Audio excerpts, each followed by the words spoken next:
Hi everyone, welcome to the Planner's Way. On the video related to the project management, today I am going to explain a situation where you manage the subcontractor program as a client-side planner. So let's dive into it. First thing what we need to cover in this is we need to first make sure that our it should align with the master program, and we need to review some logic check, key date, critical path or end plot, or we can say the 14 DCMA check in the program, and the program should be realistic with the site condition. If there is any identification of mismatch, we need to do the recovery action that need to be mentioned in the program, and we need to collaborate with the subcontractor planners, and if it's NEC contract then it should be contractual compliance, and also the monitoring and reporting and risk management of the contractor program. And we need to mention about the interface and dependency management, so we need to clearly mention about keep and get that need to given from the client side or from the contractor side. We need to cover this all the information in the contractor program. If there is any misalignment with them, then we need to check it out and bring back it on the track. I have given a sample answer for you. So as a client-side program, I manage the subcontract program first by reviewing them against the master program to ensure that full alignment with the overall project objective.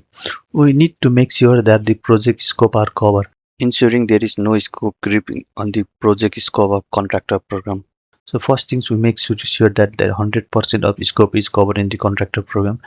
And the next thing we do is, after we make sure of the scope are already covered in the program, then we check this logic link and key milestone and critical path available for to confirm that sequence is realistic and achievable. We make sure that the key milestone are mentioned in it, and an interim milestone is also kept in the program so that we can track the progress of the program.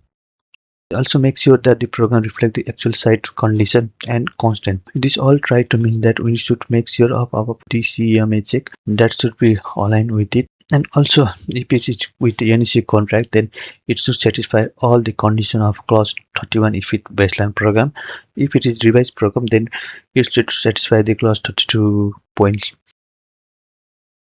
And another thing, if any is discrepancy or if the program is misaligned with the master program, and then I will discuss with the subcontractor planners and request him to bring the program on the track. For that, I will collaborate with the planners team and suggest him the recovery action, how we can bring the program back on the track.